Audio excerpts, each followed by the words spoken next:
Hello, Reddit. I need to talk about something today. I'm 27 years old. I suppose you could say that I've been the one ignored my entire life. My younger brother, Chris, who is 25, and my older sister, Sarah, 29, are my siblings. It would be an understatement to suggest that they were always the golden children in my parents' view.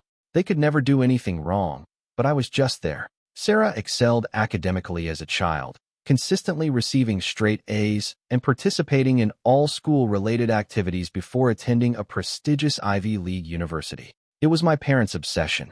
They couldn't stop raving about how delighted they were the moment she received her admission letter. I promise, they invited all of our relatives and friends to this lavish celebration party. We felt as though we were celebrating Sarah's academic achievement with a second Christmas.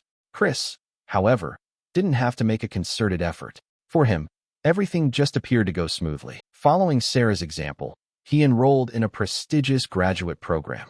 My parents also ensured that everything was prepared for him. They purchased him a new laptop, helped him move, paid his tuition, and more. Then there was me. I attended a state college instead of an Ivy League school. Although it was a fine school, I had the impression that my parents wouldn't boast about it the way they did about Chris and Sarah. They kind of nodded and muttered something like, "That's great, Michael," when I informed them I had been accepted, but I could tell they weren't really into it. No party, no celebration. If we ordered takeaway that night, I was lucky. I made an effort to ignore it, but as I grew older, I became more aware of how different things were for me than for them. The money was just as important as the attention. Consider the wedding of Sarah. $200,000 is no laughing matter. The setting, the catering, the dress, my parents went all out. They handled it like it was the biggest thing ever. Some members of our family were even flown in from out of state. They covered all of Chris's graduate school expenses and provided him with rent assistance until he was able to support himself. They also took care of his educational loans, so he didn't even need to worry about those. But me? I asked my parents for assistance when I was just starting out in my job and required some work-related tools, things that were necessary to even get started. I received $7,000. Please understand that $7,000 is a substantial sum of money. However, it kind of hurts when you contrast that with $200,000 for a wedding or fully covering someone's tuition. I felt like I was only receiving the bare minimum, so they could claim to have been helpful. And it wasn't just the cash. I always felt like the odd one out whenever our family gathered together. Every discussion at family dinners revolved around Chris's most recent accomplishment or Sarah's fancy job. As they sat there, they would discuss their upcoming extravagant plans, vacations, or improvements to their homes. I would be sitting there, consuming my meal while attempting to come up with anything to add to the discussion. What was I going to say, though, really? It seemed like my accomplishments paled in comparison to what they were doing. Hey, I just finished a big project at work, and I'm still paying off my car. One dinner in particular, perhaps a year ago, comes to mind. As was customary, the topic of conversation shifted to Sarah's most recent travel plans as we were all seated around the table. "Oh, we're going to Europe for a few weeks," she revealed nonchalantly as she sipped her drink. "It's just so nice that Mom and Dad are able to help out with the expenses." Chris added his voice as well, discussing some of the wedding expenses that were paid for. In a casual tone, he remarked, "I honestly don't know what we would have done without that $200,000. Emily immediately burst out laughing, saying, "Thanks to our parents covering everything," expressing her relief that the tuition hikes had no effect on her. They seemed to be hammering their words into my head as I sat there, attempting to concentrate on my plate. It wasn't just the money. They had their futures handed to them, whereas I had to work for my advancement and take out loans to make ends meet. Every dollar seemed like a fight, but they pretended not to have to worry about it. The worst thing? I wasn't even included in the discussion, yet nobody appeared to notice. My face became hot, my hands clenched beneath the table, and I could feel my irritation mounting until I was unable to contain it any longer. I whispered, just loud enough for them to hear, "Must be nice." There was silence in the room. Everyone was watching me. It was Sarah who spoke first, with a confused and annoyed expression on her face, as if she couldn't even begin to comprehend why I was unhappy. She questioned, "What's that supposed to mean, Michael?" I inhaled deeply while attempting to remain composed, but everything spilled out quickly. "It means that not all of us get everything handed to us on a silver platter. Some of us actually have to work for what we need." They clearly didn't understand. Chris simply shrugged and relaxed back in his chair as if it were no great issue. He smiled smugly and added, Michael, you're always acting like you're the victim. Didn't Mom and Dad help you get those tools for work? That struck a chord. Even though they gave me $7,000, it seemed insignificant in comparison to what they had done for Chris and Sarah. I said firmly, yeah, they helped, but $7,000 compared to hundreds of thousands? It's not the same, and you know it. As usual, Mom tried to defuse the situation. Michael, we thought that's what you needed. We've always tried to give you what was fair. Fair? I asked, my voice bursting with resentment. You think this is fair? You've given them everything. You've practically paved their roads for them. And I've had to build mine brick by brick. From there, the discussion took a turn for the worse. Everyone made an effort to justify themselves and claim that I was exaggerating. Dad shook his head and remarked, You're exaggerating this. No, I replied. You gave me the minimum. That's the part that hurts the most. You didn't care about what I wanted, only what you thought was enough to keep me quiet. It was more than I could handle. Without saying another word, I got up and walked out of the room, my chair making a loud scraping sound against the floor. I didn't turn around, but their voices followed me as I left the room. I was tired of constantly getting the leftovers and being the one who was forgotten. That night, I was furious and stormed out of the house. I don't believe I've ever been that angry. My heart was thumping in my chest as if it were trying to escape. It seemed like the world was closing in on me with each step I took down the driveway. I had no idea where I was heading. I simply knew that I had to leave, far away. It was late, maybe around 10 p.m., and there was silence on the streets. You know that spooky silence where everything seems a little too motionless? Yes, that was it. As I walked, the only sound was the sound of my sneakers hitting the pavement. I didn't have my phone out or my headphones on. I wasn't in the mood for distractions. I had to think. I kept thinking about the supper while I was walking, Chris's arrogant expression, Sarah's patronizing inquiries. They all seemed to be living in a bubble of privilege and were unaware of how oppressive it was for me. I was merely an outsider with a window into their lovely little world. My frustration grew as I gave it more attention. Why didn't I say more? Was a question I kept asking myself. Why didn't I actually give it to them? However, I later came to the realization that my words would have had no impact. Talking to a brick wall was like that. I had my version of what happened, and they had theirs, and the two were never going to coincide. I eventually made my way to the park where I used to spend my childhood. The residence was only a 15-minute walk away. Some trees kind of obscured an old bench in a spot next to the playground. It was one of those locations you travel to when you simply need to escape from everything, and I needed that. I took a seat and simply gazed up at the sky while leaning back against the chilly wood. On this particular clear night, all the stars were visible. It would normally be soothing to me, but that night, it didn't help. I couldn't stop thinking about how unfair everything was, how I had spent my entire life striving to fit in, only to be given scraps while my siblings had it all. I briefly considered not glancing at my phone as it buzzed in my pocket. However, my curiosity overcame me, and I took it out. It was Emily's text, of course. Michael, where did you go? You need to come back. Let's talk about this. Speak. Yes, exactly. I had previously heard that. Nothing in my family was ever resolved by talking. The routine was always the same. Mom and Dad would explain why things were the way they were, and I would be told to accept it. However, I wasn't in the mood for any more justifications this time. I stuffed my phone back in my pocket without answering the text. I began to mentally review everything as I sat there, including the years I had been ignored and the times I had felt like an afterthought. Even if I wasn't a flawless child, I still didn't deserve to be treated any less than the other kids. It wasn't truly about the money. It was about being appreciated and seen.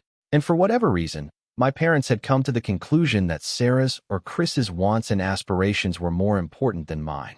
I'm not sure how long I sat there, but eventually, the cold began to set in. The nights were growing colder, and fall was rapidly approaching. The wind sliced through the thin material of my jacket as I drew it firmly about myself. I considered going home, but the notion of going back inside that house and confronting them after everything that had transpired was too much to take. I became aware of something while I sat there. I was sick of battling for meager attention and support. I wasn't just angry anymore. I decided then and there that I was done. I'm done trying to fit into their ideal little family photo and to get them to notice me. With a renewed sense of resolve, I rose from the bench. It was time to put myself first and create the life I desired without continuously looking for their approval. I didn't require their sympathy or handouts. I was determined to make it myself and demonstrate to them what they had been missing for years. I experienced an odd mixture of relief and melancholy as I made my way back to my flat. I was relieved that I was at last taking charge of my own life, but I was also sad about the familial relationship I was giving up. I felt like I was headed in the right direction for the first time in a long time, even though I knew it wouldn't be simple. I took a seat at my desk and began making plans as soon as I arrived home. I was determined to put my all into my profession and create something for myself. Maybe they'll realize what they've been missing out on for years when I've succeeded and reached my goals on my own terms. But I had a job to do for the time being. It was time to begin crafting my own narrative, one in which I was more than a supporting character in the accomplishments of others. I was prepared for the moment that would be my chance to shine first. Update: since my last post, which was around 2 years ago, a lot has transpired. I made a choice that would change the trajectory of my life following that terrible family supper. I had had enough of being the afterthought and the forgotten son. It was time to go out on my own, free from my family's support or meddling. I approached my task with a level of resolve I had never experienced before. I began by working longer hours and taking on more tasks and responsibilities at work. After my employer took note, I received a promotion offer a few months later. Though not very significant, it was a positive start. This company idea had always been in the back of my thoughts. I now concluded that the moment had come to turn it into a reality. I planned, saved, and researched whenever I had free time. I reduced all of my expenses, including eating out, buying new clothes, and taking trips. I invested every extra dollar in my company fund. I finally got enough money to launch my firm after a year or so of saving and planning. It was a digital startup that specialized in creating small business software. The initial months were harsh. I was working non-stop, attempting to balance software development, customer meetings, and all of the administrative duties involved in managing a company. After being impressed by my work, a local business owner referred me to his network, which was my first big break. All of a sudden, I had more clients than I could manage alone. My first employee was hired, followed by my second. I had a tiny staff working for me before I realized it. My confidence increased along with the business. I felt like I was actually succeeding on my own terms for the first time in my life. I was no longer living in the shadow of others. I was making something significant, something wholly original. My family was aware of the change, of course. Initially, Emily's texts were just inquisitive inquiries about my well-being. My answers were succinct and ambiguous. Then followed the family get-together invitations, which I graciously turned down because of my professional obligations. The first person to really push was Sarah. One day, she unexpectedly arrived at my workplace. Sarah's eyes widened as she took in the workplace when I walked out to the reception area. Although it wasn't very ostentatious, it was contemporary, polished, and obviously effective. Her voice was a mixture of astonishment and something else I couldn't quite pinpoint when she said, "Michael, this is amazing. Why didn't you inform us of everything?" I shrugged and spoke in a neutral tone. "I have been quite busy." She scowled, obviously dissatisfied with my response. "We have been concerned for you. You no longer attend family dinners. We hardly ever hear back from you. Your parents believe they have done something incorrectly." I experienced a little twinge of guilt, but then I recalled all those years of suffering and feeling inferior as they navigated life with the help of our parents. I said, "I'm doing fine, actually. It's better than fine." For a while, I simply had to concentrate on my own life. My business kept expanding as the months passed. We expanded our workforce and relocated to a larger office. I even appeared as a rising entrepreneur to watch in a local business publication. My phone was inundated with texts from my family on the day the piece was published. They were all excited, proud, and celebratory. Alongside those emotions, though, I could feel their perplexity and perhaps even a hint of hurt that they were reading about my achievement in a magazine instead of directly from me. None of the messages received a response from me. A part of me felt grim satisfaction, and another part felt guilt. They were the ones on the outside looking in for a change. It was them who were pondering, inquiring, and attempting to comprehend. The next to get in touch was Chris. One evening as I was leaving the office, he called. When I picked up, he said, "Hey, little brother. No talk for a long time. I read that article about your business. It was really amazing."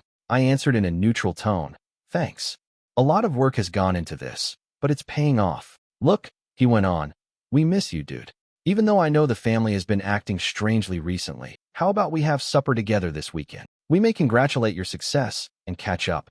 I was tempted for a second. A part of me missed my family in spite of everything. I thought back to all those dinners, though, where I felt invisible.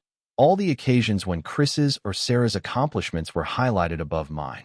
I said, "Thank you for the invitation, but I have a lot of work to do right now. Perhaps at a later date." Even though my accomplishment was fulfilling, I realized as I was driving home that evening that it hadn't made things better with my family. It had, if anything, made the gap wider. I was pleased with my accomplishments and pleased that I had completed everything by myself. However, my success came with a loneliness I hadn't expected. I wasn't prepared to close that gap, though not quite yet. I had been the family's afterthought for far too long. I wasn't sure whether there was still space for them in my own story, which I was now writing. I would deal with whatever came next on my own terms. Second update. About a year and a half has passed since my last post, and my life has changed drastically once more. The expansion of my tech company has surpassed my wildest expectations. We now serve mid-sized businesses throughout the state as part of our extended service offering.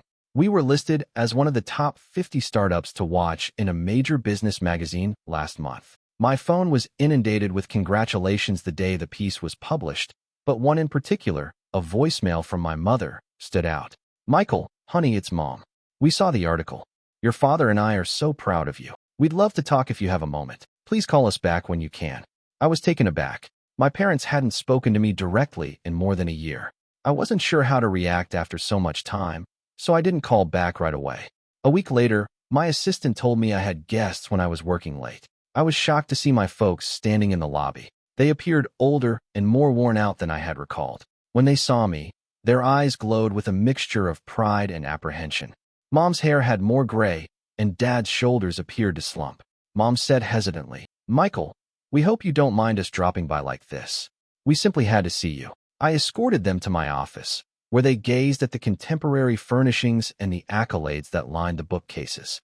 They hadn't seen the struggling child like that in a long time. "This is really amazing, son," Dad remarked in a rough, emotional voice. "You've accomplished a lot for yourself." The uneasy silence was broken by Mom. "We must apologize to you, Michael. After much consideration, we've come to the conclusion that we treated you differently from your siblings. We sincerely apologize for not seeing it at the time, but we do now." A lump formed in my throat. I'd been waiting so long to hear this, but I wasn't sure how to react when the time came. Dad leaned over. "We're proud of you, son, not only for your accomplishments, but also for taking on this challenge alone. We were oblivious to your abilities until you demonstrated them to us."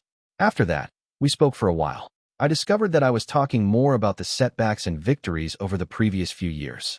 It was odd, but in a way, it felt perfect, like the puzzle pieces were finally coming together. After a moment of hesitation, Mom continued, "There's something else we wanted to talk to you about, Michael." As our conversation came to an end, "We need your assistance immediately." I felt my guard go up. "What sort of assistance?" They looked at one another, and then Dad said something. "The family business is at issue, son. We're in trouble. We haven't kept up with the changes in the market. Failure to upgrade promptly will put us in danger of becoming bankrupt." Mom hurriedly added, "We hate to ask, especially after everything. However, we reasoned that given your technological and business acumen." I sat back, feeling a lot of different emotions. Even though their apology appeared genuine and I wanted to get back in touch, I couldn't help but feel suspicious. Was this the true cause of their unexpected arrival? "At last," I answered, "I need some time to think about this. There's a lot to take in." With a hopeful yet nervous expression, they nodded. Mom gave me a hard hug as I walked them out. She whispered, "Michael, you are loved, regardless of what you decide." I spent a lot of time sitting in my office after they went, gazing out at the city lights. I had put forth a lot of effort to prove myself and get here. My family was now requesting my assistance right after I had achieved the height of my prosperity. I didn't miss the irony. There was a part of me that wanted to be the greater person and offer them assistance. However, a part of me that recalled years of feeling inferior wanted to say no, to let them know that I didn't need them any more than they had needed me. I understood that there was more at stake here than simply business. It had to do with family, forgiveness, and the kind of person I wanted to be. Whatever I chose would influence not just how I interacted with my family, but also the type of man I was growing into. With my parents' number displayed on the screen, I took out my phone and gazed at it. Is it better to call or not? Is it better to assist or not? The later the night became, and the quieter the city below, the more I thought about the choice. Reddit, what would you do? Do I still owe my family anything after all of this? Or is it time to put this chapter behind me for good? Third update. My parents requested assistance with their failing business a month ago. I hired a private investigator since something wasn't quite right. I was shocked by what I found. Instead of failing, the family firm was doing quite well.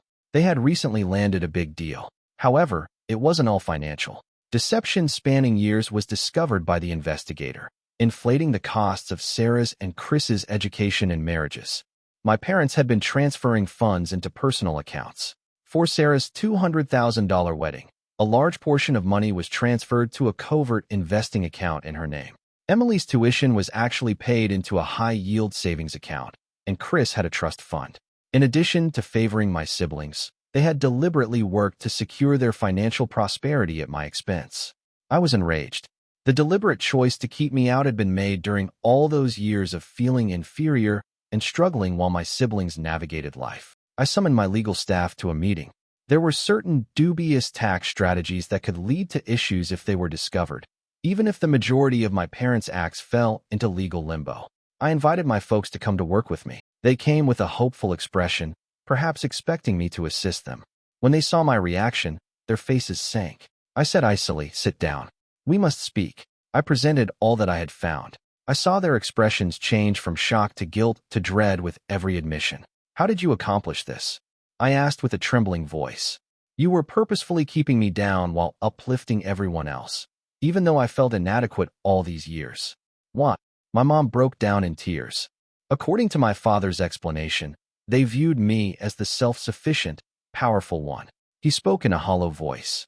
I interrupted him, saying, "I don't want excuses. I want you to be aware of what is about to happen." I informed them that I had contacted the IRS anonymously about their dubious tax procedures.